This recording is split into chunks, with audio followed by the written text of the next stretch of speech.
اور آج کا جو ہمارا ٹاپک ہے وہ ہے صنعت لگانے کے عوامل۔ چلتے ہیں اپنے ٹاپک کی طرف۔ سے پہلے آپ سے ریکویسٹ ہے کہ آپ نے میرے چینل کو سبسکرائب، لائک اور شیئر کر دیں تاکہ آپ کو اس جیسی اور بھی ویڈیو مل سکے۔ صنعت سے مراد ایسی جگہ ہے جہاں سرمایہ دار خام مال اور قدرتی وسائل کو بروئے کار لاتے ہوئے مختلف اشیاء تیار کرتا ہے۔ کسی ملک میں کسی بھی صنعت کو پروان چڑھنے کے لیے بہت سی افرادی قوت اور سرمایہ کی ضرورت ہوتی ہے۔ درج ذیل میں عوامل کو بیان کیا گیا ہے جو صنعتیں لگانے کے لیے ضروری ہیں۔ خام مال۔ صنعت عام طور پر وہاں لگائی جاتی ہے جہاں خام مال آسانی سے دستیاب ہو اور بڑی مقدار میں اس کی فراہمی ممکن ہو۔ مثلاً کپڑے کی صنعت ایسے علاقوں کے قریب ہوگی جہاں کپاس کی فصل بڑے پیمانے پر کاشت کی جاتی ہے۔ افرادی قوت۔ صنعت کے لیے افرادی قوت کا موجود ہونا بھی بہت ضروری ہے۔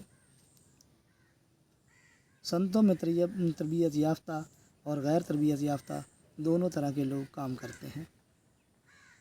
صنعتوں میں کام کرنے کے لیے زیادہ تعداد اور سستی افرادی قوت کی ضرورت ہوتی ہے، لہذا صنعتیں عام طور پر ایسے علاقوں میں لگائی جاتی ہیں جہاں گنجان آباد ہوں تاکہ افراد کو روزگار میسر آئے۔ سرمایہ۔ صنعت لگانے کے لیے کثیر مقدار میں سرمایہ کی ضرورت ہوتی ہے۔ سرمایہ سے عمارت کی تعمیر، استعمال ہونے والی مشینیں اور دیگر اخراجات کو پورا کیا جاتا ہے۔ یہ سرمایہ مقامی اور بیرونی سرمایہ کاروں کے علاوہ بیرونی ممالک سے بھی حاصل کیا جاتا ہے۔ توانائی۔ صنعتوں میں بڑی بڑی مشینوں کو چلانے کے لیے توانائی کی ضرورت ہوتی ہے۔ یہ توانائی کوئلہ، تیل، قدرتی گیس اور بجلی سے حاصل کی جاتی ہے۔ ایک صنعت کو کس طرح کی توانائی کی ضرورت ہوتی ہے، اس کا انحصار چلنے والی مشینری پر ہوتا ہے۔ ذرائع آمد و رفت اور مواصلات۔ جس علاقے میں ذرائع آمد و رفت اور مواصلات کا بہتر انتظام ہوتا ہے وہاں پر صنعتیں لگائی جاتی ہیں۔ اچھی سڑکیں اور ریلوے لائنوں کی سہولت صنعتی ترقی سے براہ راست منسلک ہے۔ پیداواری علاقے میں خام مال صنعتی علاقوں میں منتقل کیا جاتا ہے اور صنعتوں سے تیار شدہ مال منڈیوں تک پہنچایا جاتا ہے۔ لہٰذا کسی بھی ملک کی صنعتوں کے لیے ضروری ہے کہ وہاں پر صنعتوں اور ان سے متعلقہ علاقوں کے درمیان آمد و رفت اور مواصلات کے بہترین انتظام ہو۔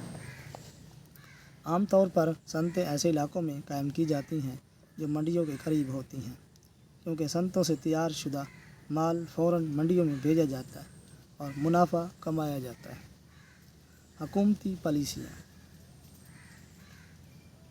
صنعتوں کو لگانے اور صنعتی ترقی میں کسی بھی ملک کی حکومتی پالیسیوں کا برا عمل دخل ہوتا ہے۔ اگر ملک میں سیاسی استحکام ہو تو حکومتی پالیسیوں میں بھی یکسانیت رہتی ہے، جو صنعتی ترقی میں سود مند ہے۔ صنعت کی مختلف اقسام۔ گھریلو صنعت، چھوٹی صنعت، بھاری صنعت۔ گھریلو صنعت۔ گھریلو صنعت سے مراد ایسی صنعت ہے جو مقامی طور پر لگائی ہو۔ دستکار اپنے اوزاروں کو استعمال کرتے ہوئے اس سے کئی اشیاء بناتے ہیں اور بازار میں فروخت کرتے ہیں۔ لکڑی کا کام، لوہے کے چھوٹے اوزار بنانے کا کام، چٹائیوں کا کام، پتوں اور بید سے بنی ہوئی مختلف روزمرہ کی اشیاء استعمال بنانے کا کام، مٹی کے برتن، کھلونے بنانے کا کام وغیرہ گھریلو صنعت میں آتا ہے۔ چھوٹی صنعتیں۔ چھوٹی صنعت سے مراد ایسی صنعت ہے جو مقامی طور پر خام مال پر انحصار کرتی ہے۔ پاکستان کے زیادہ تر افراد چھوٹی صنعت سے منسلک ہیں۔ ہماری چھوٹی صنعت میں فرنیچر بنانے کی صنعت، ڈیری فارم، شہد بنانے کی صنعت، قالین سازی، کھیلوں کا سامان صنعت کی